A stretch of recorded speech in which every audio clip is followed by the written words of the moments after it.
Well, what's the crack? You're all very welcome to Buckshot, number 115 for Friday the 7th of May. May. Jesus Christ, Tom. Get it together, dude. The 7th of June. Suffering Jesus. Right, quickly moving on. Thank you very much to all the Patreons. We even had a legend, Brian himself, our man in Australia. He upped his monthly bid. Isn't that how I say bid? Like, there's something going. You know what I mean. His monthly contribution. Fair play, Brian. That's just stellar work. All going towards the good cause of fucking furthering this podcast. It's the fucking job. So if you do feel like, slinging a couple of fucking price of a Dublin coffee these days, actually. If you're lucky, it'd be great. Throw that to podcast. It's all fucking gravy. I'm heading out immediately as I'm doing this. I'm quite literally one leg out the door. I'm going recording in the Laughter Lounge this evening before tonight's show, with another guest for next week.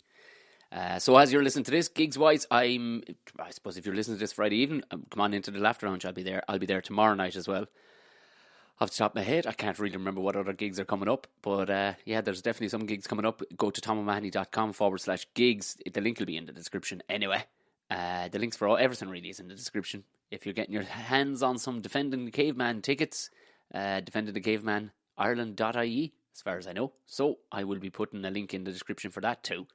So lash on into it. I'm going to get the hook out of your way, and I'm going to get this edited and banged up.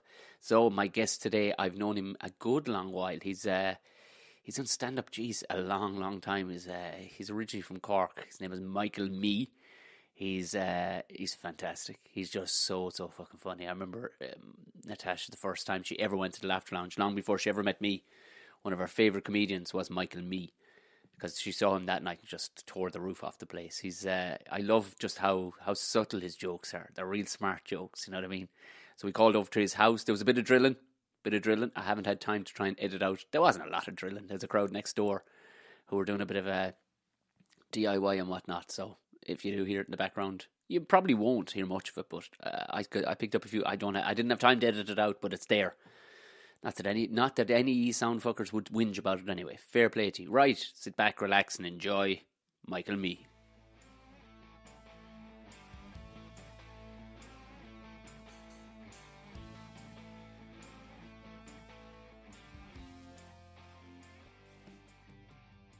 So, Michael Mee, thank you very much. We're here in the plush surroundings of your lovely home. Yes, we have, I don't think it should pick up, but we do have some drilling going on next door. It just adds to the effect, doesn't it? Yes, no, it's all atmospheric, really. It shows that the boom is back now. It is certainly back, isn't it? We're bouncing back. Everybody's making all the same mistakes again. Make my house bigger and fancier, please. Sure, listen. Well, that's the guy who's moved in now, so he's just extending out the back, so. Oh, okay, right. So, these are, I think they're ex-corporation houses. So are they? There's loads of space at the back. So they used to, they were decent houses, like decent gardens, you know. Yeah. So nowadays, often, especially single guys, a garden is actually a liability. Like a place where I'd put my shed and my hot tub, please. Yeah. Well, maybe the speak for yourself now. The like decking or whatever. So he's doing it. Yeah. Anyway, whatever. Sure, your listeners don't need to know. But they need to know this they'll stuff. Be in to try and steal the tools now. I'll never forget when I was doing comedy a couple of years ago, and I met my now wife. She was saying Baroness Natasha Sturdy. That's her. That's her. But she was saying the first time she was ever in the Laughter Lounge. We were talking about the Laughter Lounge. She said, "I saw a guy he was from Cork, Michael." I said, "Michael Mee." She went, "That's him." Oh, we fucking howled. Oh, really? They howled. Nice. Her brother was back from the UK or whatever, and he said, "Let's go for a night out," great, okay. And he wanted full immersiveness in Irishness. Oh, right. And they were raging. There was somebody from the UK on. They were like, "I don't need to see a UK comedian." comedian. Right, okay. But then Michael Mee came on. They were like, right. "Yes." Okay, I played the Irish card. They said he was the most Cork person that ever corked. That's funny. But to be fair, they were, I wouldn't, depending when that was, but I would have gigged in the UK. I lived in the UK. Right. And gigged in the UK. And People are funny about that. Dublin people, well, I don't know where they're from, but people sort of say to me how Cork you are, and then when I'm in Cork, they go, "You're not from Cork. No, you don't have an accent like." You're a man with no land now. Yeah, Oh no! like somebody said to me before, "What would you do if you weren't from Cork?" Like that would be What a the statement! end of your act. And I said, just talk about where I was from. Like, it's just autobiography. Like, so it's funny. I think there's a mythical thing put around Cork people that they. Well, in fairness, Chris didn't do that stereotype much favors the last day because he was gone. God, man, I didn't want to leave Cork at all. I just love Cork. Cork was class to Cork, and Cork and Cork are Cork. Yeah. So he was Cork heavy, like, so he did kind of back up the stereotype. Well, I have a like, kind of a strange thing with Cork in the sense that, like, I was born in Canada. Oh, yeah. Yeah. My parents are not from Cork, and I've no Cork relations or so, and when I got old enough to go, I went. So I mean, partly because I've moved around quite a bit, I just always say I'm from Cork because I feel that I'm from Cork, but I don't have that thing, and I'm aware of it, and it annoys me when I hear people say, "Oh, all Cork people are," because I was, myself and my mate who was from Galway and had moved to Cork. Yeah. We used to just, like, when we were teenagers, just been very claustrophobic that it was just like, why would you leave? Like, yeah. That's exactly it. But, like, why? my mate said even the way they say it, it's so self-evident. Cork? Yeah. Where else? Where else? Like, and even when I lived in Cork, I remember when lads would go, "Where are you from?" It was Tipperary. Jesus. I wouldn't like to be from there, like. Yeah. But it was so far away in their mind, and you're like, it's 40 minutes up the road. Like, West Cork is like 2.5 hours away from West where. Cork is another planet. So it's funny when you're up here when they think that all of Cork, like county and city, are the same. Good Lord, it's like about 4 countries in one. Yeah, but also in terms of culturally and the attitudes. Yeah. People from Cork City call them culchies, and Yeah. then come up here and get called culchies and go, "Well, I'm not a culchie," I'm from the city, But that's what people hear. Like, I'm like going up the north too. Like, to them, you, me, and Chris Kent were like the amount, like a handful of times I can remember people like going, "So where yourself and Chris are from the same place, eh?" And it was just that's all they I heard. was in the north. Yeah, up the north of Ireland. It's just they heard. Sure, England is worse. Like, I mean, Oh yeah, no doubt. I shared a house, and when I first went to London, and the girl I was sharing with, she just kept saying to me, "Why is that, Ted?" And I was there, why are you doing that? And she said, "You talk just like the Father Dougal." And I was going like, I don't, So you do. What was that, Ted? Immediately you start doing a northern English accent, then you go. Well, I mean, some of the Londoners, like, they don't know Jack anyway outside, but I think she might have been Welsh or something, but can't remember now. But yeah, like my mother was saying that, like, when she was in Canada, somebody said to her, "Oh, you speak just like my brother-in-law from Belfast." Because like it just must be that the stuff, the R's is one thing. Yeah. If you pronounce your R, it all sounds to them because they don't pronounce their R. So okay, well that's all Irish, isn't it? Yeah, it's all Irish, isn't it? So like the North just sounds so. I mean, like the fact that they're called Nordies here, like, I mean, it is really different to us, but I suppose to an American, I mean, my friend was Scottish, and she was in Canada, and they said, she was on the phone to somebody, and they said, "Oh yeah, I could eat your South African accent."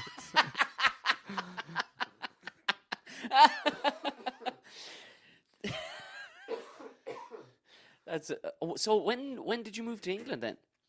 When I moved to England, Yeah. 2003. Right. So I started comedy. I mean, I suppose you could say late, but at the time, like, there wasn't comedy to start really. Yeah. Like when I was Was it 90s?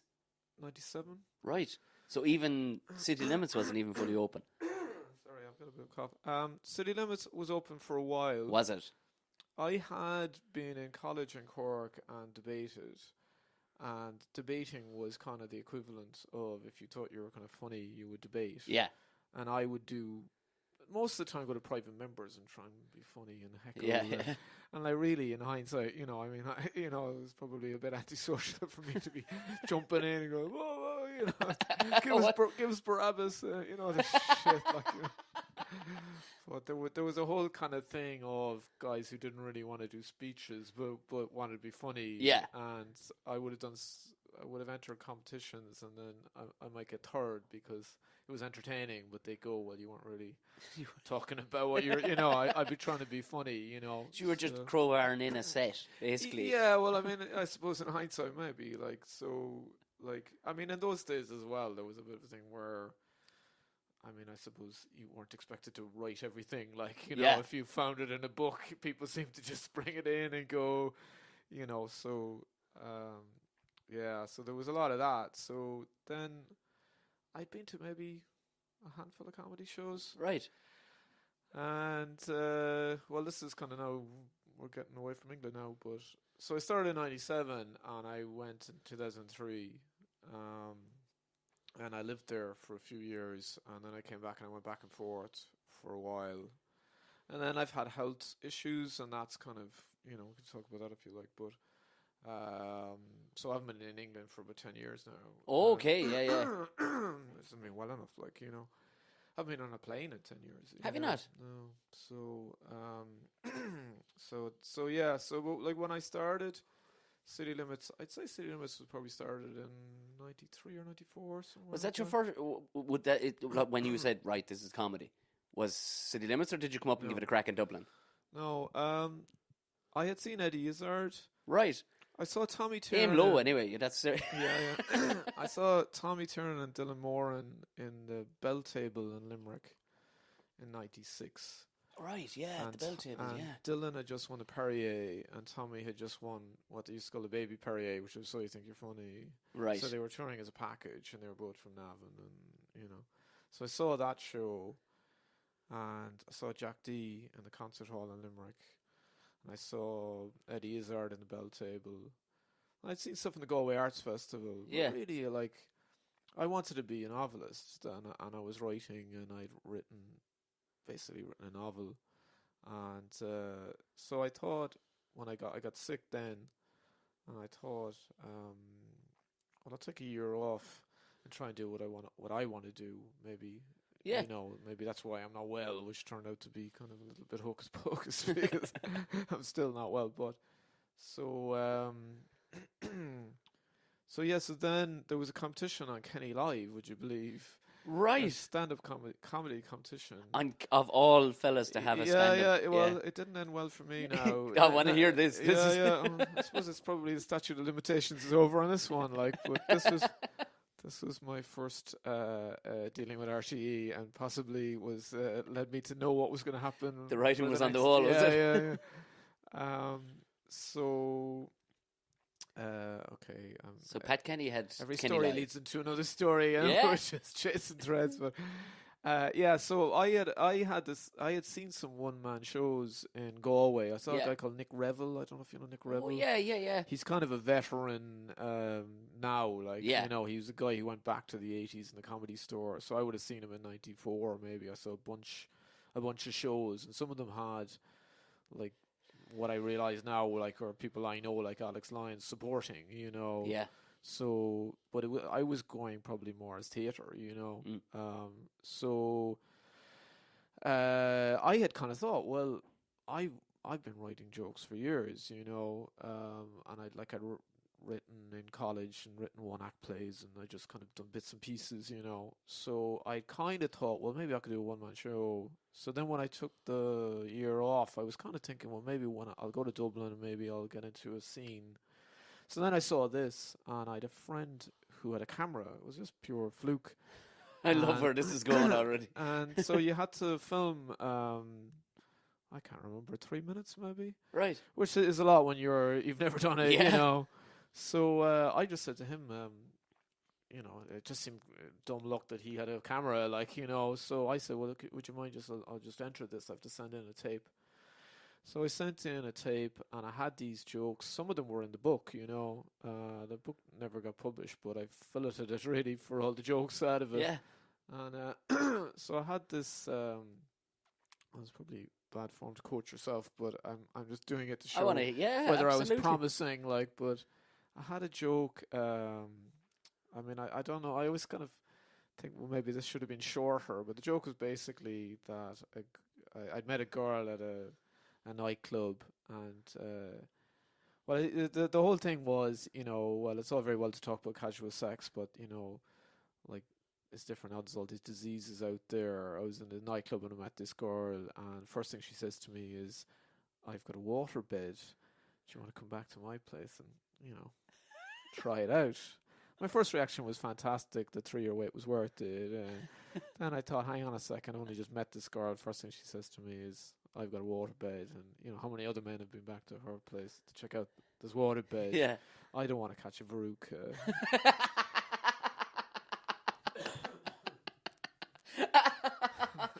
I like that though. Oh well, this became my calling card then, and I met Dylan Moran, and he said, "I heard your waterbed joke." I laughed out loud, So I was literally had done 2 gigs ever or something, and I was meeting the judges, and they were saying, "Oh, they were all talking about this joke, Yeah, because it was around the time of Kilkenny."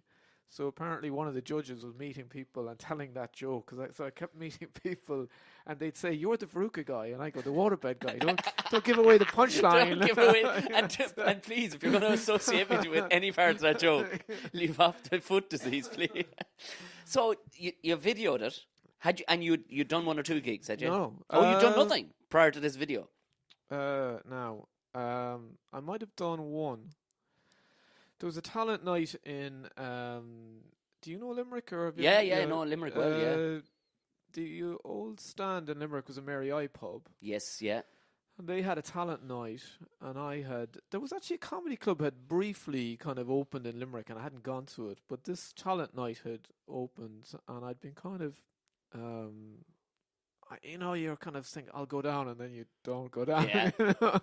So I'd been kind of thinking, because I lectured, I was lecturing UL, so I was well used to. Yeah, I was wondering about the association, because you're hardly travelling from Cork to get to these gigs in Limerick, just to see. Oh, sorry. No, I did an apprenticeship, a law solicitor's apprenticeship in Dundalk. Right. Did a law degree, master's, qualified as a solicitor. Right. Tell my mother about all this. I was gonna say I lectured in law in UL, so that's why I was in Limerick. And so I did this night, which I didn't win or get a mention in. Sean Begley won it. You know that guy? He's back doing it now. I think that's his surname. Really? Yeah. So he had tried comedy that far Yeah, back? he was a teacher, I think, in Right. or training in Mary I. Is he from Waterford? Oh, I can't remember now. I met him recent. I used to bump into him then, because it was almost like I took one path and he took another. Yeah. But I mean, I don't know how much he had done beyond that talent night. Yeah. But it was funny because he said something. I don't know how you find it, but sometimes I find if you hear something, if you mishear it or you hear it and then you think, okay, well that sounds like a straight line to a joke that they're missing. I'll do it. And he said something about hunting for the clitoris. Right. And that was literally the first gig I ever did. And years later, I write everything in notebooks and stuff. And do you know the joke I do about hunting for the clitoris? Yeah. And maybe I just don't have one. So that was where the seed of that came. I mean, he just mentioned it as a phrase, and I kind of thought, well, it's funny because that could be, So, sorry, edit out all the choking to death. It's all right. Coughs spike up on the Oh, the editing. Sure, I haven't done the radio show. I'd be like, Trish would be going, "Stop coughing into the mic," I can stand up. I'd often have this kind of catch in my throat, and it drives people crazy. But anyway, so I might have done that at that one gig. I remember I had ideas that didn't always translate. I had an idea. They were kind of written ideas, right? Yeah. And I'm kind of I'm back to kind of writing prose again. And part of the idea is that all these ideas, the way you can be, try it again another way, and all the time. Yeah. I had some joke about, that politician. Well, I mean, I could never figure out how to deliver it, but basically, I'll give you one version of it. But basically, the idea was, I'd moved to Limerick and everyone was a big rugby player, and every time I met them, which was true, they'd shake your hand and nearly crush my hands, somehow to prove, that they were very manly and sincere, and they just bone crunch your hand, So I said, I find that really hard, but I wonder, I don't know, how did I even put it now? The basic joke was, I wonder what it would be like if I was an Eskimo. How do you rub noses sincerely? Which I think is a nice idea. It's so silly. I love it. It's a nice idea, but how silly, to kind of deliver it, and that Eskimo politicians over there with bandages on their nose, or something along those lines. But so anyway, I certainly had. I don't know. I might have done that one thing, but I had these kind of jokes anyway. So yeah, maybe I'd done that one. So then I sent it in, and then they said, "Okay, you're in the semi-final." This is very Dublin now. You're in the semi-final tomorrow in Dublin, and I'm there. So I just batted up to Dublin, did the semi-final. And where was that in Kenny Live studio? Tiny in Nisbets, I think. Was it? Yeah. In the pub on Barrack Street, or yeah. Not Barrack Street, on Bagot Street. Bagot Street, yeah. I think it was just in and like friends of mine drove up from Limerick because they had read about it or something. Like it was 5 minutes or something. It was crazy. So I got to the final, and then they cancelled the result of the semi-final because they didn't like it, and apparently they decided that I wasn't, quote, televisual. So they said we're going to run it off. That is a word I've never heard. Oh, God. Not televisual. So then they ran it again, and the person who had got knocked out in the semi-final won it. And, who did you knock out in the original semi-final? Well, it was somebody you'd have never heard of. Okay, they didn't continue with comedy. No. For Christ's sake. She was from Tala, and she had a nurse's outfit, and she was very broad. Well, physically as well as metaphorically. At first, I was kind of going, "Hockey means her act." Oh no, right? Well, she's a big old girl. I meant both. But I actually meant her act, but then I just decided to cheap shot at her. But so I mean, it's pretty brutal now. But they were going to have judges then on Kenny Live. That was how they're going to run it, and then they said they were going to have the audience voting, and then it kept reducing, and then it was you won't even perform on camera, we'll perform beforehand, and the audience reaction will do it. So of course she was real kind of Funny Friday, Joe Duffy type of thing, and with respect to her, but I wouldn't say it was a huge loss to the world that she didn't carry on. I love the fact that you're being so polite. There are so many other ways you could have gone about that. You're being so polite, it's not the greatest loss to the world. But if she was a bag of shit, she was a bag of shit. But you know what? TV comedy is so, especially with what has gone on with Irish TV stand-up, there's a handful of things you can do. That's just typically not having a drill going. Well, I don't think they can hear that now. So keep going. Because we did a thing called Ireland's Next. I don't know what the it was. It was like one of these things. Next Top Model stand up or something. And all the ingredients were there. They got this really good production company who, in fairness to them, they'd never filmed comedy before. They'd done music videos and stuff. See, that's the trouble. And we did the show in the Sugar Club. They got in audiences. I think I remember that. Did Andrea Farrell, was she in that? Or? She did, yeah. A couple of us got to the final. I think I saw the... But it was ridiculous. They forgot to mic the audience. But the Sugar Club is not a... No, it's not a good venue for it. It's like a lecture theatre, and I know, Yeah, that's quite literally what it is. But it could have even worked a little better had they mic'd up the audience, So there was this weird... And their cutaways to the audience were totally wrong, too. There was one bit... I remember they cut to Natasha, and she's just sitting there. It was during some act who was doing well, but they cut a piece from when it was during the break. So she's just sitting there, just kind of looking impressed, just looking blankly. Yeah, you're like, what? Yeah. And I met at the time I was doing a TV show, and one of the guys, he'd worked for the Apollo. He'd filmed for the Apollo, and he was like, "What the fuck went on last night on TV? Who filmed that?" Because there are 3 ingredients. That's all you need. They had these roving cameras, like these on a big dolly and stuff. And you're going, it's not a Whitesnake video. No. Just set up 2 cameras and have one guy. Some hot chick dancing in a car at the back of the sugar car. all our leather trousers. Yeah. But like washing the car inexplicably. But it just made no sense. It was like, lads. Well, the thing is that, like, I did the lounge. I don't know if you. That was probably before your time. There was a stand-up series filmed in the lounge, the Laughter Lounge. Was it Liffey Laughs? No, No, it was before that. Right, 2000, and the guys behind it. I mean, I'm not speaking out of school about anybody, but a lot of it is experience. Well, doing anything. But yeah. A lot of, like somebody said to me before, he was an English guy who'd worked on Night to 9 o'clock news and stuff like that. He lives in Kilkenny, or he did anyway.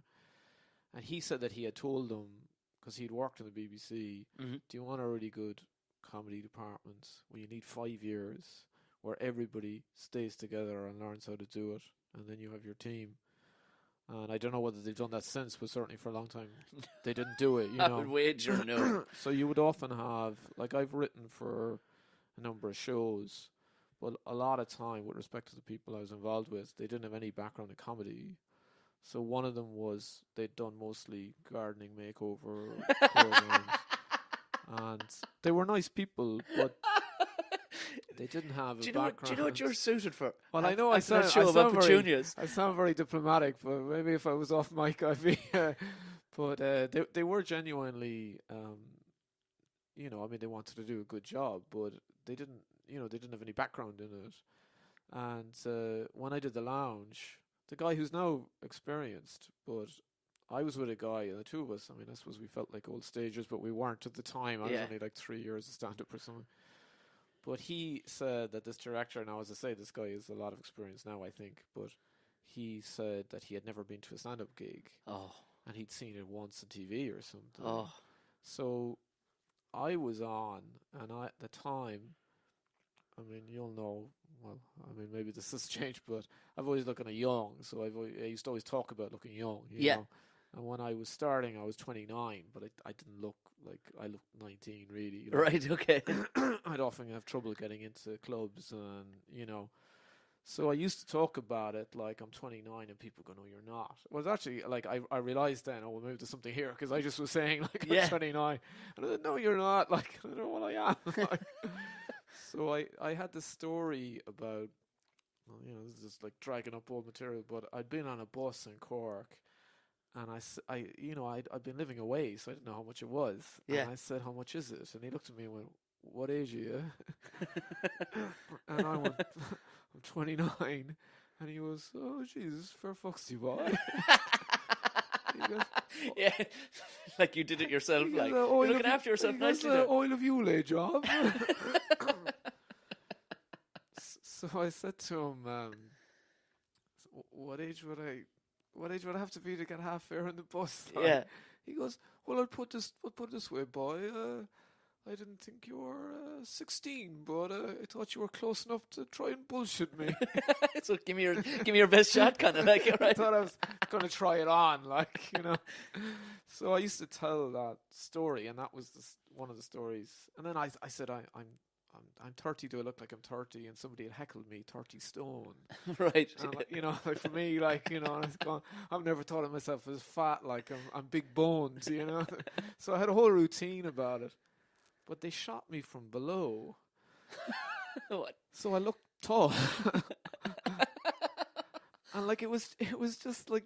Oh, is it just because it's the stage in the left arm is just tall enough, like they took it from behind, like, so, and it was somehow that it was a low shot, so like I didn't look small. The only thing they had to do was not stop me looking small, So then after every joke, they would kind of zoom in and pan out, like this kind of thing, and up the aisle of the old Laughter Lounge. So a lot of it was above me as well. So like I was saying to people, like, like somebody's going to recognize me from TV from the top of a double-decker bus. I recognize the back of that guy's head, like, So it's just when you're saying about filming stand-up, a lot of times you really just need to film from the waist up, and sometimes from the feet up, and I'm not big into audience shots. I don't think you need them. No. The odd one would be fine, because the Liffey Laughs, they wanted to light the audience, and then the audience is not in the dark. The audience needs to be able to relax and not think, well, maybe I'm on camera. I didn't agree with that. I think that, keep them dark, keep them cold. Yeah. And they're not like, what do I know? But I always felt with RTE that they kind of would go, we don't really understand stand-up comedy, but it seems to be a thing. So everything they would do with a stand-up, they would have the stand-up doing stand-up.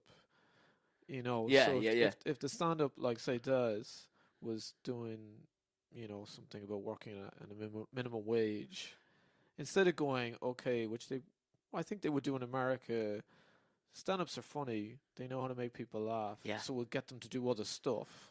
They would go, okay, well, there has to be stand-up in it. So everything he would do would have a stand-up component then. And then I met somebody, and a lot of times I think, well, why not just show us you meeting him, So with Carl's thing, then Carl would be doing stand-up. And I was always said, like, you feel like, you don't need stand-up in this. Yeah, you trust the stand-up that he's a funny yeah. person and let them do. So I kind of felt that they didn't really,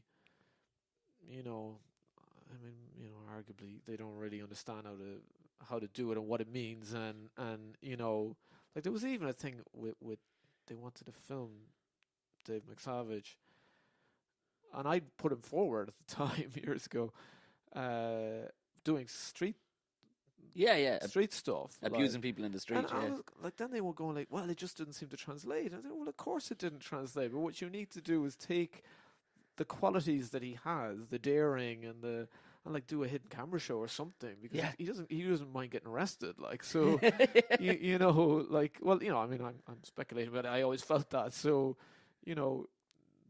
I don't really feel it's their natural thing. They just feel that it's happening and maybe we should cover it.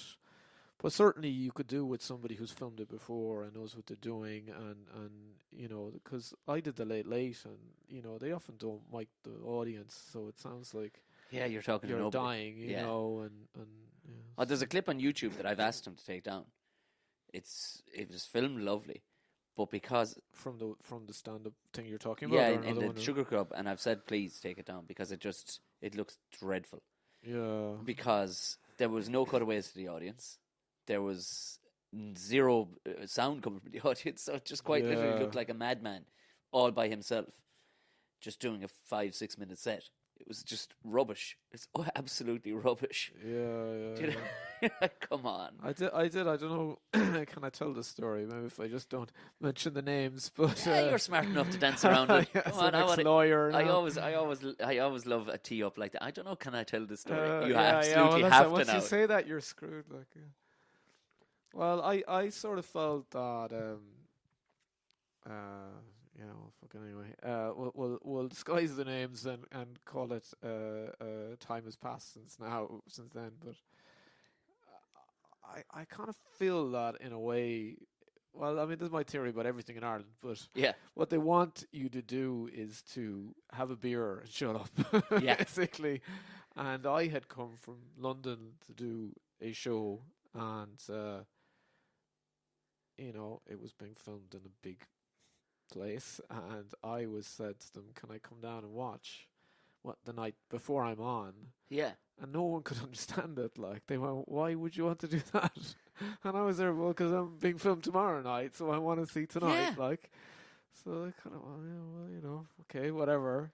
So I went down and watched, and somebody was on, and their microphone fell off and hit the ground, and they dealt with it quite well, actually, but I kind of was with my mate, and I was going, geez, like, I don't want to be on live. Well, it's not live, but you know what I mean? Yeah. I don't want my set to be interrupted by having to literally pick up the mic and try and put it back.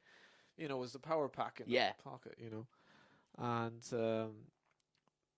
then I think two people, their mic went, one of them fell. What did the other one do? There was two problems with the mic anyway. Right. I think they both fell, maybe. And there was a few other things, and I was just going, how am I going to do as well as I can, So the following night, I said to them, well, first of all, the guy running it was kind of funny. Like, he's a bit of a character, but he said, then afterwards we interview you. Mm. And I was going, well, this was on Vicar Street, but he was going, wherever, like, at the bottom of the stairs or something. And I was going, where's that? Like, and he was going, you know where that is. And I was going, well, clearly I don't. And he was there, yes, you do. It was just this weird thing where, like, they'd redesigned it, like, Yeah. since I'd moved. And I was going, like, could you please just tell me where I have to go? So there was a lot of that stuff where, but all of this was leading to me being difficult rather than, So I said to them, like, well, look, what's the story with the mic? And they went, what do you mean? And I said, well, so-and-so's mic fell off. And they went, did it? Oh, and my I went, God. well, I would have thought that you'd have all been going, oh my God, like, we can't have that happen again. And I said, yeah, I was here and it did. And they went, oh yeah, she was jumping around a lot. You don't jump around, do you? So keep jumping to a minimum because we're not changing policy, like. And I was going, okay. And then I said, well, also this other person, it happened. And he went, well, he'd very tight trousers. Have you got tight sweet trousers? Jesus Christ. So this was all going on. And so then everyone was having a beer. And I was going like, well, I have kind of stomach problems, but I was going like, I would not drink before a TV appearance anyway. I'm of course. not doing it, But there's a lot of people in like the cold free beer, like, banging it back. And I said to this one in the company, I said, like, people were overrunning significantly, and what was it supposed to be? Like a 6-minute set, 7-minute set or something? Oh, I think you were maybe doing 15 and they'd take 8 or something like that. And I don't think this person is working in the company anymore, so maybe it's okay. But I said, they said they'd show you a light, but I couldn't see any light anywhere, and this person had overrun, and You don't know where the light was, Mike. Yeah, exactly. Come on, like, and I said, where exactly is the light? And she turned to me and she went, you ask so many questions. How dare you? How dare you ask so many questions? And it was just like, this guy's being such a dick about it. Like, and I was going like, well, look, I could level some accusations against. I just wanted to be right, So then I went on, and it went well, and then afterwards they all apologized to me because they just thought I was some twat, like, that they could be rude to, like, So they all went like, oh yeah, sorry about that, like, we just, we'd stuff to do and we didn't want you, But I just sort of felt like, this is this is not just a bit of a laugh for me. This is my exposure to 200,000 people. This is work, and you should be working, So I sort of felt that, it's quite easy to become quote unquote difficult. Yeah. And it's very hard to get rid of that. But, like on another line, well, the funny thing was, I might as well tell the full story, but I had got asked to do it. And then, so I said, grand. And I had just signed up with an agent. And, I'd still be friendly with this producer, so I'm not, right, but, I didn't think this was ideal for me anyway, but, I had just got an agent in England, it was a brief thing really, but, so I said to him, well, look, I think I probably need to give this to her, even though I got it from you, but I think it'd probably be bad form, So I rang her and I said, you're going to get this phone call. And I said, well, this guy might be a bit flaky now. And I felt really guilty for saying it. I wasn't even sure why I was saying it. I said, well, it's fine, but, So she said, she seemed puzzled, Right. So then, I don't even remember the whole thing. This is years ago now, but he wasn't ringing her. I was saying, so what's, is that sorted? She said, well, what's going on? He's not ringing me. So then he rang her and said, I've been trying to avoid your calls because she'd been ringing him. And she sort of said, okay, like in London, you don't say like I'm trying to avoid your Yeah, cause. you just don't say it anywhere. Yeah, and she said, why is that? And well, we had a meeting and we changed our minds, and he's out again. Oh my good Jesus. So I was there, like having felt that I shouldn't tell her that they were flaky. Yeah. Like, well, and I was going, oh look, and then the following week I got a call. Somebody's pulled out. Do you want to do it? Like, Oh. and I said, "Are you going to call me next Tuesday? Tell me I'm out again." And he went, "Oh, don't be like that." Yeah, and it's when you see a really professional outfit in operation and a thing like that on a private production company or something. It's such. Oh my God! Right. So this is how you do it. This is how you do it. But again, I suppose it's everything to do. It's a civil service anywhere. Well, I mean, you just need to be doing something a lot, to do it well, and it tended to be a bit. I mean, we did The Empire Laughs Back, which was filmed in the Empire. Yeah, in Belfast. And we were treated like kings, We arrived in, they met us at the station, they picked us up, they drove us to the hotel, they had sandwiches, they had T-shirts with The Empire Laughs Back written on it, they had little things of champagne on your pillow when you came in. Best of luck tonight, The next week they rang you, is there anything we could do better? Like, oh my God. I remember Patrick McDonald turned to me and he went, is this how it's supposed to be?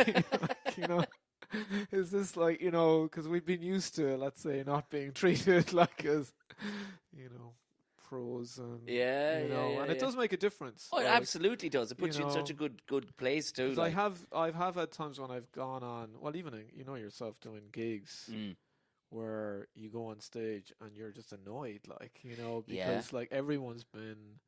I did one recently and I couldn't get anyone to tell me how long I was supposed to do, like, and like I was like this is not a prima donna demand. Like, could anybody just tell me, like, when am I on? And, so it's funny. It's because that's a simple thing, and I if anybody's ever starting, even if it's only a small comedy club or a comedy night or whatever, if they ever ask, it's like there's a handful of simple things. Just make it a really nice environment. Yeah. Just make it a simple thing.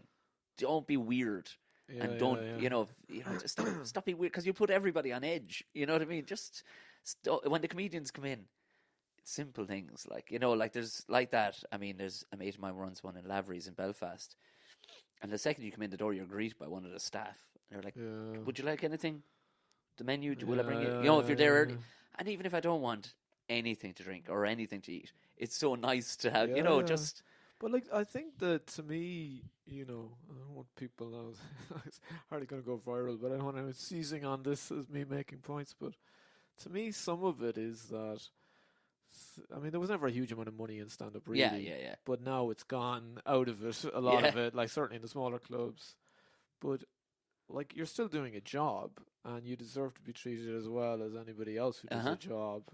Like the plumber who turns up, who knows how much he's going to get paid, stuff like that. And sometimes I would sort of feel it became a bit like a game of indoor soccer or a squash game, where if you start going like, I'm not happy with this, it's like, oh, there's always one to spoil. We're only having a laugh, like, and it's not. It's a professional thing, and people, ideally would, treat you professionally, and whatever you want, you're given, within reason. But you just like, I need to know this, or I have to do this, or maybe we agreed this, and now I'm not getting this, and why is that? And it's.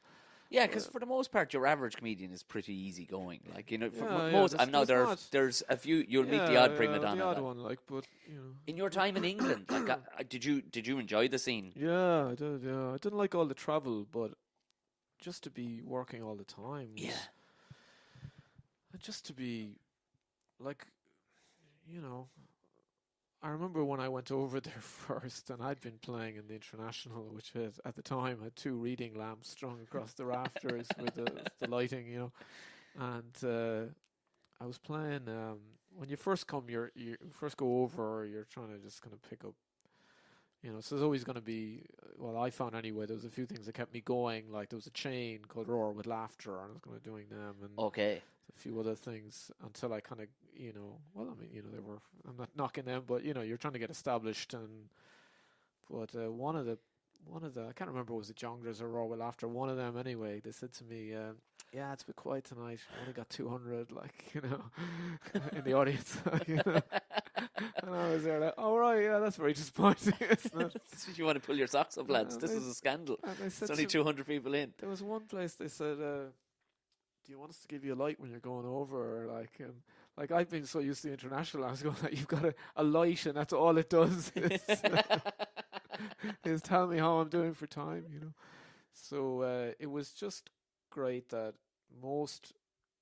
a lot of stand-up things will people come? Yes, yeah.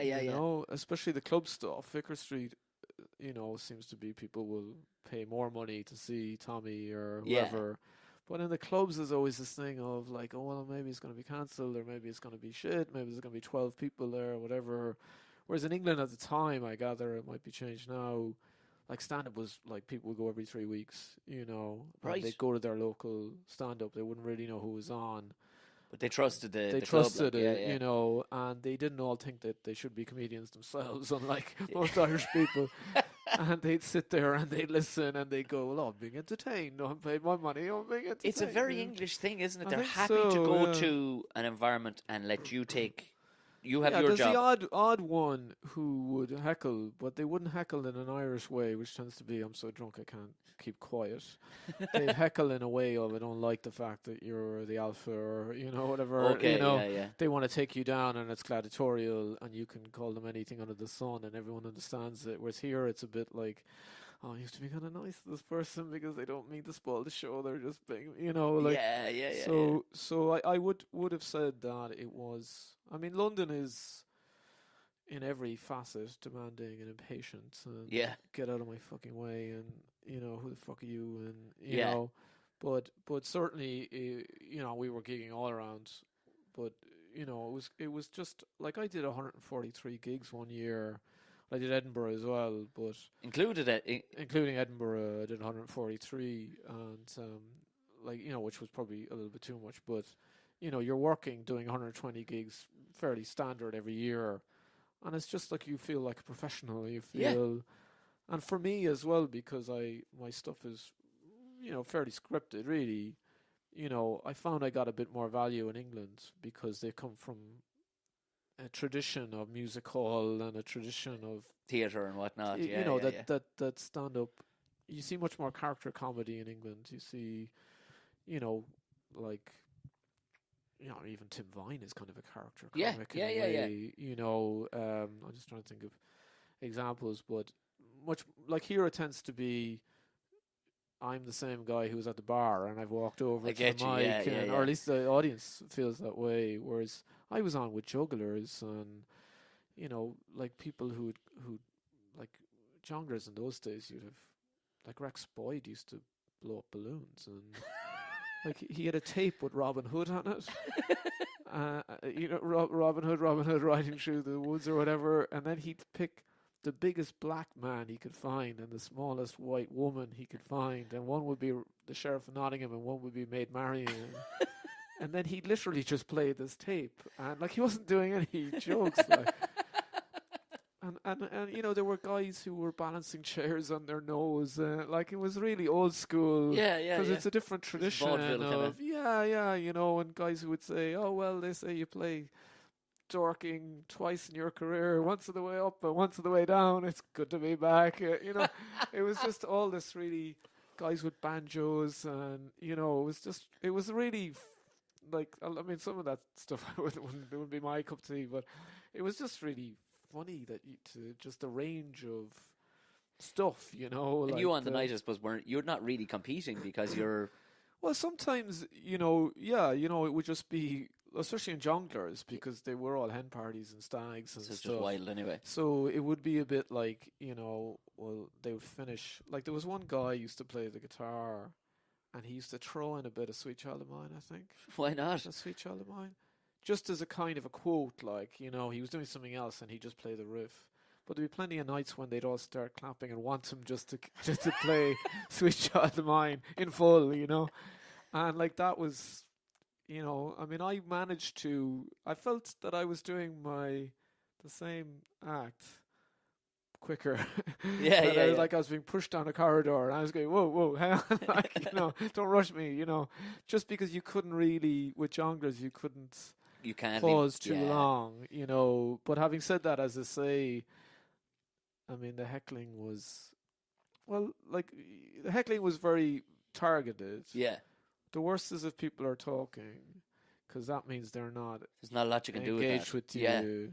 And there would be a lot of, we don't really have to do this here, but you'd have to kind of, I felt anyway, there was stock lines Yeah.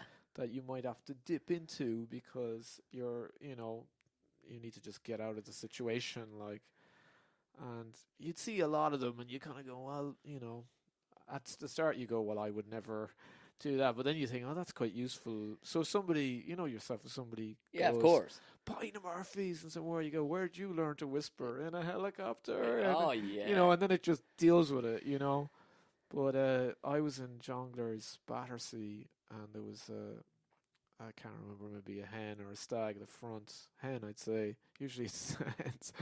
And they were just talking throughout. Of course. And I was going, oh, these people are going to be trouble for me. And so I went up, and they were, and I used like the stock line. Isn't it terrible when you go out for a chat and someone builds a comedy club around you? And which usually really works, and it shuts them up, and you're, and nobody laughed, and I was kind of there like gulping air, and I was like, oh, This okay, shit is supposed to work. yeah, I was there like, sort of shaking the magic wand, like, and the MC said to me afterwards, when you were in the toilet, I had said to them, isn't it terrible? No. So that's the trouble with a stock line. It was a bit like, they were all just going, what? I just heard this. This is the deja vu. And what was the? Have you had any kind of stand-up moments that you just? Because still to this day, I look back at gigs and go, God, that was good. That was good. Yeah. Like, is there any stock or like, is there any ones that just went, all right, that was tasty. Now doing that, like. Tasty bad or tasty good? Oh, tasty good. We'll try and balance the books here a small bit. Well, I sort of find you tend to remember the bad ones. That's the thing. Yeah, you tend to remember, and I know people go on, tell us the bad one. Yeah, people tend to kind of talk about, oh, it's such a buzz, and when it's going well, but I don't know, maybe it's because my adrenals are exhausted from not being well, but I don't always find that there's huge buzz, but I really like doing solo shows. Yeah.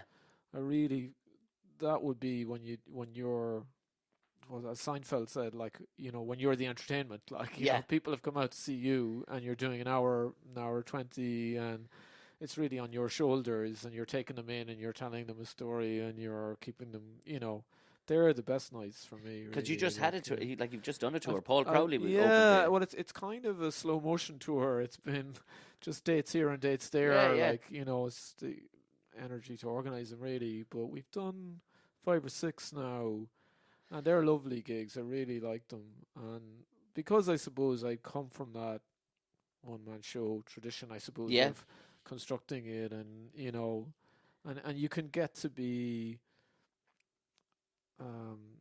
gentle, and like, not everything. It's not like what Tommy Tiernan said to me before. He said 20 is a sprint. Yeah. The hour is the marathon, and with the sprints, you can't necessarily, like, just, well, this is coming into my head, but I did a show in 10 Days in Dublin. The festival, yeah. And this is when you got the audience for an hour, and it just kind of came into my head, really. And I said, I just told the story about my nephew, and my brother's an academic. He's a law lecturer, right? And he's married to a law lecturer, and he's the real pride of the family. Yeah. Oh God, stop! You did many a true word. But my nephew said to somebody, which I thought said something about whose parents he was. He was like 5 or 6, and he goes, "You're so gay, and not in a good way." What? the, you're the bad gays. Yeah, well, this is totally coming from the PC Oh world yeah, of yeah, it. yeah, yeah. But so like there is that thing where you kind of feel we're friends now and I can throw in stuff and that's funny, okay, right? Yeah, I get you. So it's much more like as you get, senior, quote unquote, you end up closing a lot of club Yeah, shows and you're on at 11 or 20 past 11 and everyone's had drink and yeah, you can't really, you can't necessarily take your time or you can't have a joke that people like may not get or you might need a bit of thought or maybe half of them will get. I used to have a joke when I started because I come from writing. Like that was kind of like just, circling back to that. But after the competition I did, the judge was an Irish Times journalist. right. And I was kind of saying, well, what can I do? Because I feel like I just got shafted here. Yeah. And he was going, don't mind that, don't mind that. I think the quote was, what do you expect from RTE? Like, which is bad when people are, that's your brand. Yeah. But he said, you should do more gigs. And I was going, he's there, do a gig in the Comedy Cellar. And I'd never heard of the Comedy Cellar. I was going, what's that? Like, Yeah. and he's like, you've never heard of the Comedy Cellar. So I rang Ian Coppinger, who was running it at the time, and he said, we're doing heats for a competition in Edinburgh, if you want to do it. Mm. So I said, okay. So Tommy Tiernan had, as I said, had just won it, so he was the MC then. Right. So I had this joke, and I ended up dropping it partly because only some people used to get it. It's kind of like, I suppose, you don't know you want to be a comedian's comedian, like, but the joke was this guy, well, there was a routine where a guy comes up to me and goes, you're looking at my girlfriend, you faggot. It was just one of those things of these guys who were just like, Yeah. God now, like, where is this going? And the joke was I couldn't get through to him. It was like telling knock jokes to a Bedouin.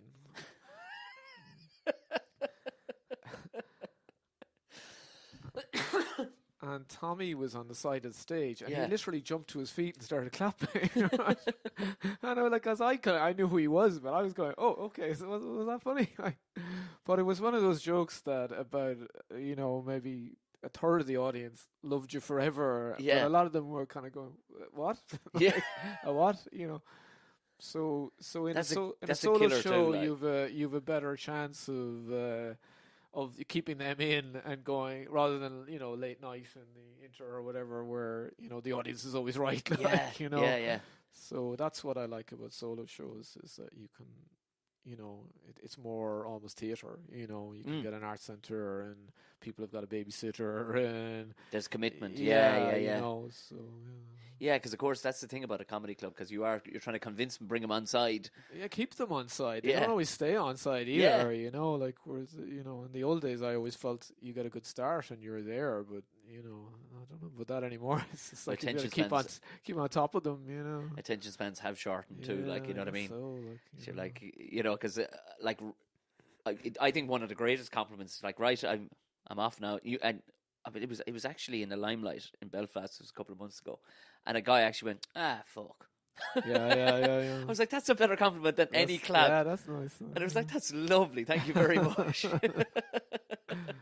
Though sometimes I've seen MCs get that reaction, and I don't think that's a good compliment. It's not the sign of the. With some MCs, you will see him go, suppose I better bring an act on. Yeah. You're like, no, dude. I'll be back though.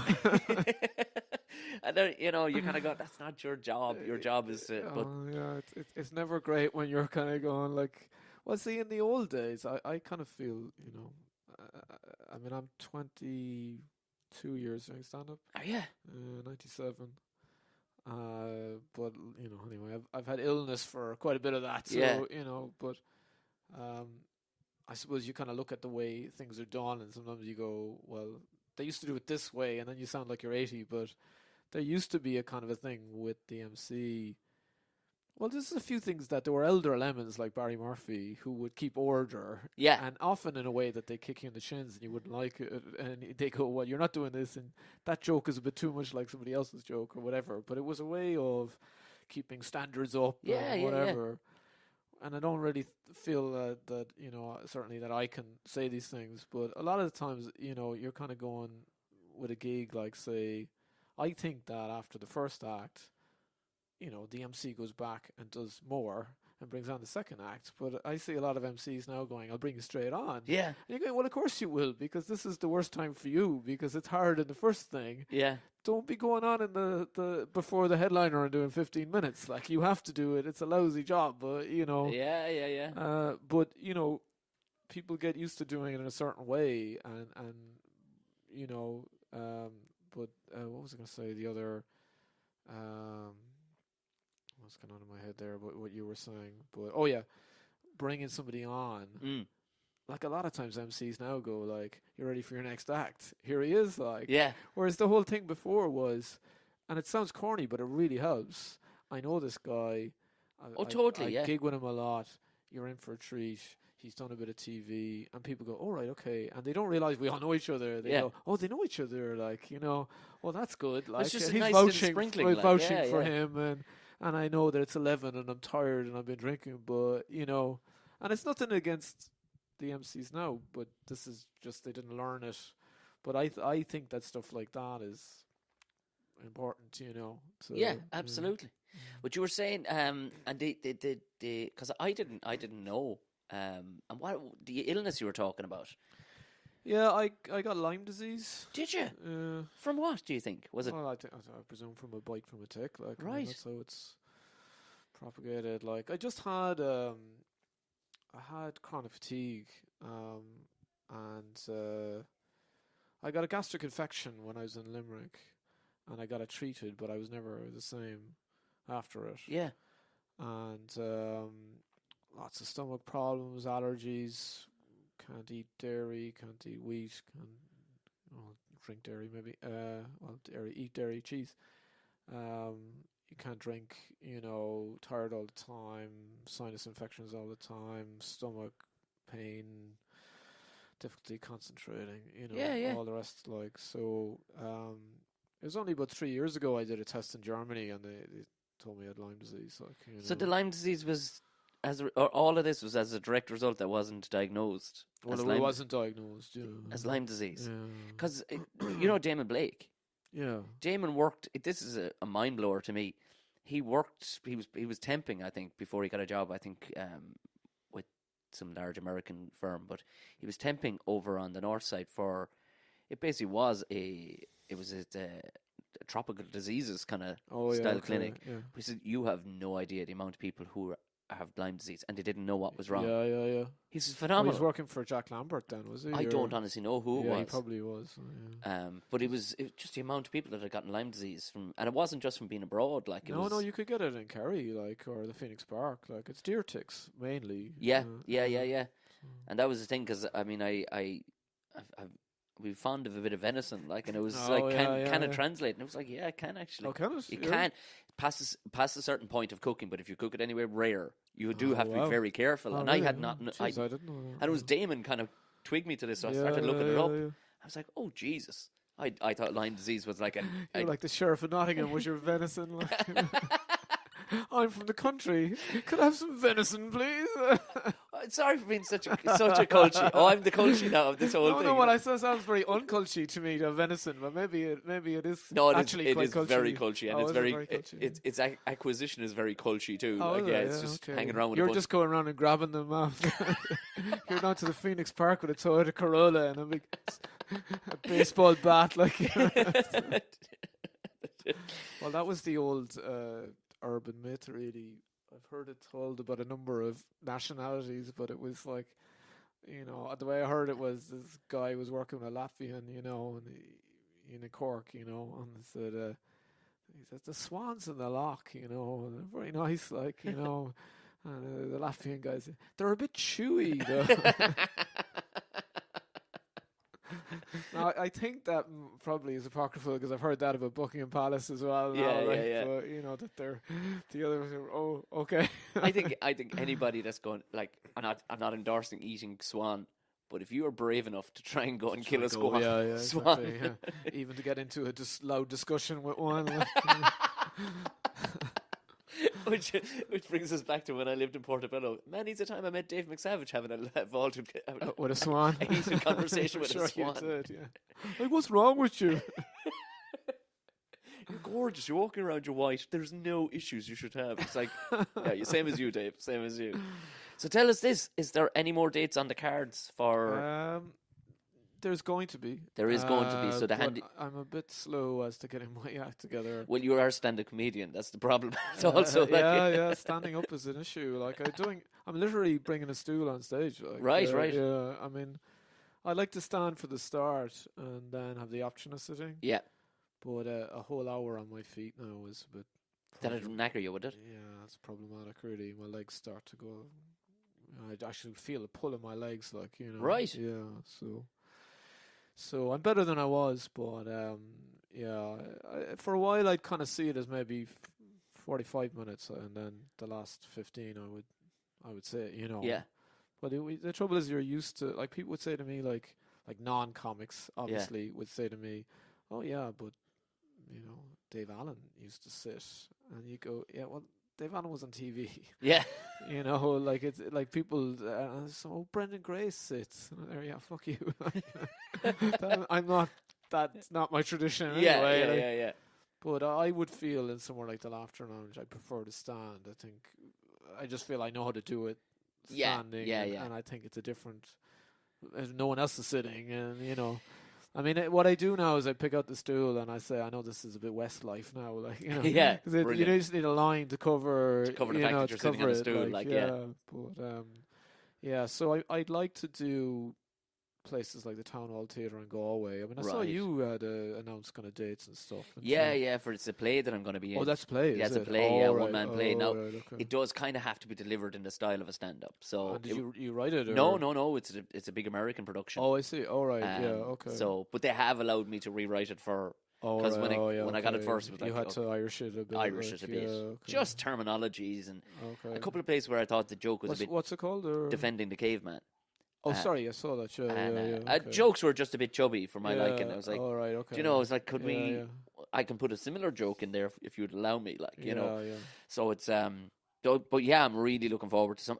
Like some of those venues, I would be either have played or be thinking, I must ring them, or because a lot of these arts centres in the boom, they were built during the boom.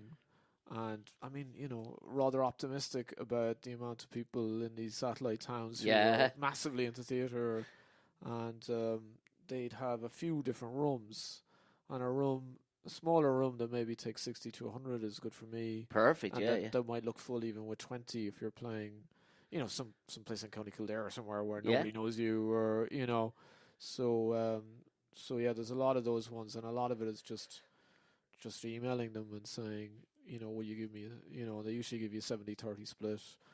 And, you know, I mean, some of the promotion has been mixed, you know. Yeah. A lot of people with social media accounts and they're not using them. And Oh, Lord.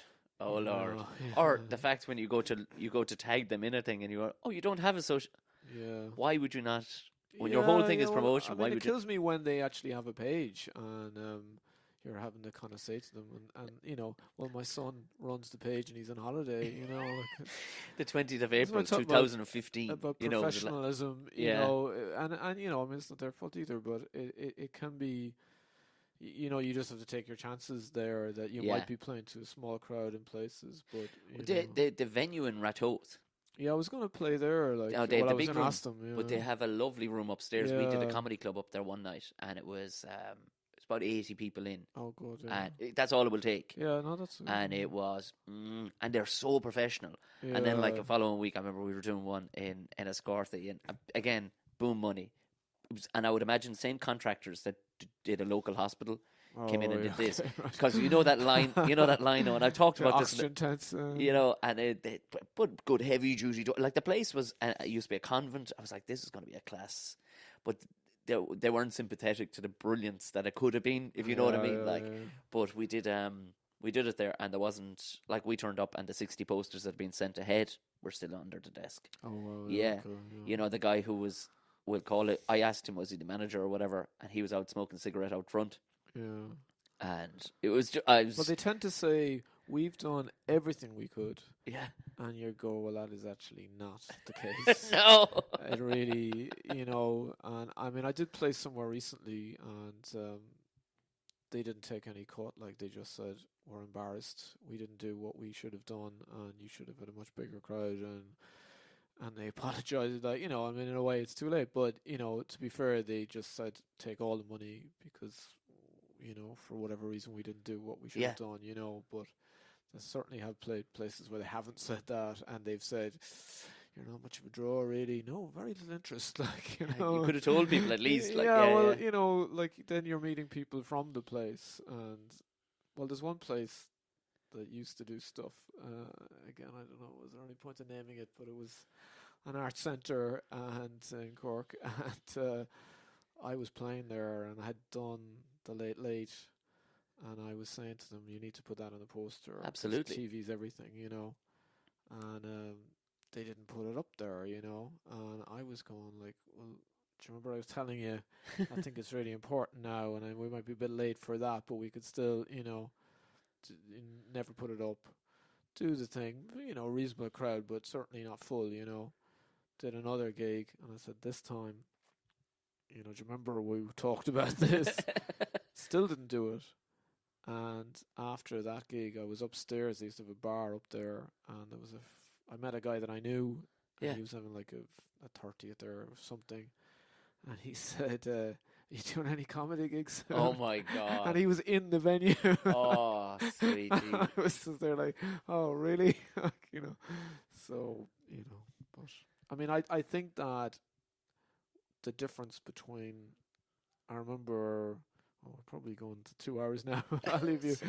But I remember, like, that was the one thing I felt about England. And to some extent, I still have that in my head of, like, a lot of the reasons that I left are still here. It's just that I'm physically not able to live that lifestyle. Yeah.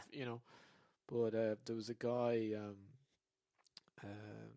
I was going to Edinburgh, and Ed Barnes' wife was doing my PR. Right. So he was playing in Mallow, and so she said, I can't remember how it was proposed, but it became obvious, like I was in Cork at the time, so that I would go to Mallow and meet her and go to the gig.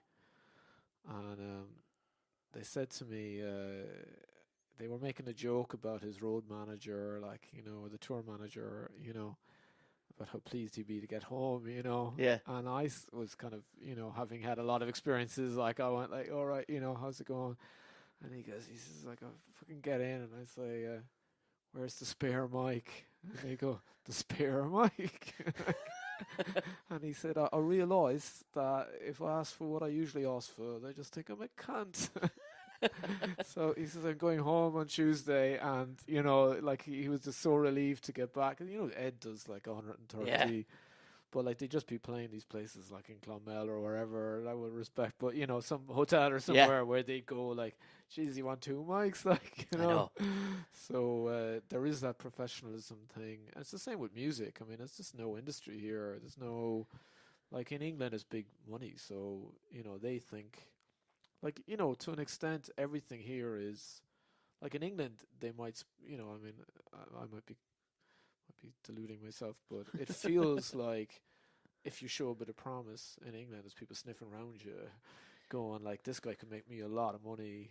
I'm going to manage this guy. I'm going to get him in here. And when he gets used to doing that, I'll get him in a higher place. And whereas there's a little bit of get up there yourself. And if you're up there yourself and you're a name, we'll put you in a festival or whatever. Yeah. And there's more of a thing, I think, and just because there's more money in it, like in England when there's competition, there's not, there's more than one agency, and that's it. Like, and I suppose there's the whole thing that just volume of people.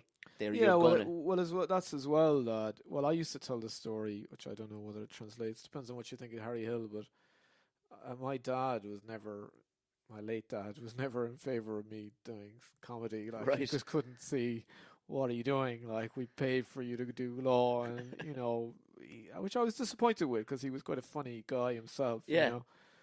But so he was kind of always kind of like I couldn't. I couldn't mention a law case without him saying like, "Aha, like, you're still interested," like, you know. And I was like, "Well, like I'm a citizen, like I'm allowed to still have an opinion. It doesn't mean I have to go back, you know, as a lawyer." But Harry Hill came on TV, Right. and I said to my dad, "Do you mind if we keep this on?" Because he's like really well known. Like I wasn't even a big, you know, modern comedy fan really, so we watched Harry Hill, and I didn't really get it, you know. Yeah. And the two of us watched it, and he was going, "That's no way to bring up a small child," and all this stuff. Like, and the two of us just were stony faced for about 20 minutes.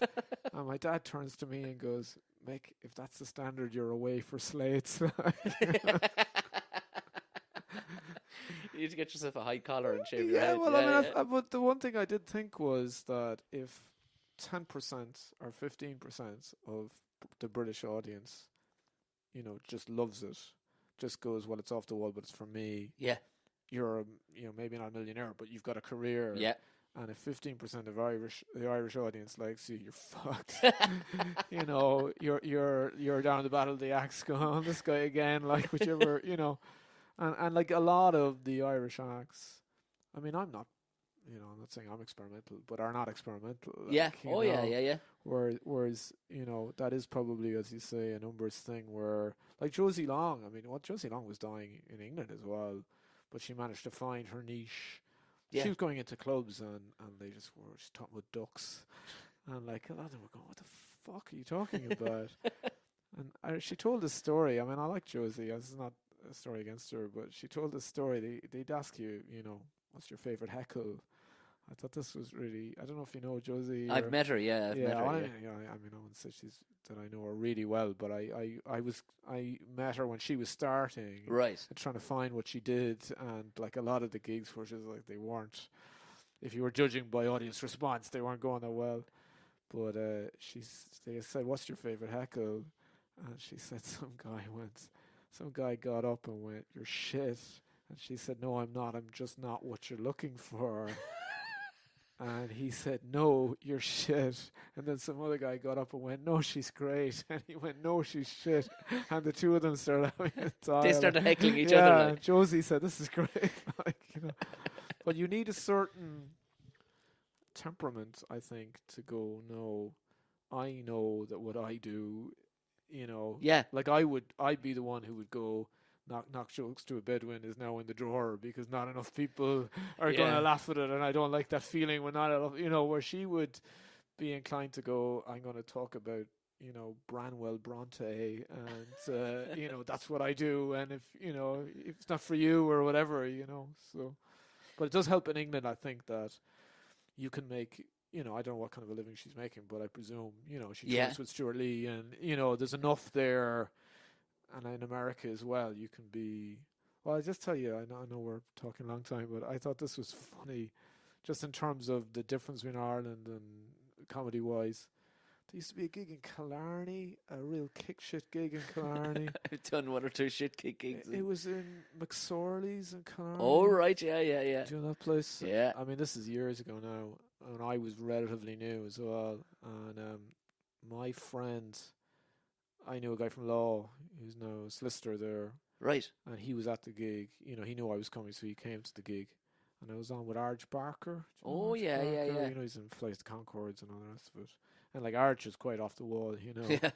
And this was it was actually the basics of a nice club. And everybody told him, "You've got a nice little setup," and it was full every night, really big place. Just don't oversell it. Yeah. The only thing you can do wrong now is to sell too many tickets. Turning people away is fine. Get your capacity, you know, and of course, what did he do? He didn't do it. They were 5 deep at the bar, you know, you can hardly see, everybody was talking, you know. Yeah. The lighting was from the neck up. Someone with Michael Legg, I was saying to him, "You looked like a ghost," like, you know, just this floating head, like, you know, and it didn't last. Yeah. But anyway, Arj was on, and Arj is quite surreal, you know, like maybe 400 Kerry people, maybe, like it was a big place. And he was going, "Yeah, you know, I was driving and I was stoned, you know," and I thought, "Oh God, this wasn't a good idea." Like, so he said, "I just pull up behind this pine tree and just, get my head together. He Yeah. says 20 minutes later, I realized it was the air freshener. But he was getting nothing. Like, he was absolutely... That's class. Oh, it's great. That's like, class. He was getting nothing. And afterwards, my mate said, do you mind introducing me to him? Because I want to tell him how good that was. Yeah. Because he might think it wasn't like... And Arj said to me, I've been doing this a number of years. Like, I don't beat myself up, which I kind of thought, that sounds right, but I think it would be quite hard for me to to learn that, But it did sound like a good idea. And I was left with his girlfriend, my mate's girlfriend. Yeah. And I said, did you enjoy the night? And like, the MC was a bit chicken and chips now. What a great description. A bit chicken and chips. I know exactly what you mean. I mean, and effective at that, And I said, what did you think? And she said, well, I liked you. Now, she's going to say that to me there. Yeah. And I liked the first guy who was the MC. And she said, but that last guy, you'd have to be listening to him. I just thought that was just brilliant. Like, it just said so much. Like, That is so profound. It pretty much sums up everything we talked about. Like, it's just gone, Jesus Christ, yeah. And that's why you want to go to an art centre sometimes rather than, you'd have to be a listening. big rowdy club. Like, You'd have to be listening. What was he thinking of? Do you know what? So where can people, just so they can start to find out about this, if you are doing any self-promotion of the next couple of gigs, where's the handiest place, the most frequent place you use? I suppose on Twitter, tweet. Well, the funny thing is, I got a handle on Twitter a few years ago. Right. As you do, you pick a handle. And I always am doing puns on my name, me. Yeah. So I had... I have a Barcelona shirt with the number 2 on it, me too. and nobody gets it. I'm sorry, but that's pretty... And it's so poignant right now, too.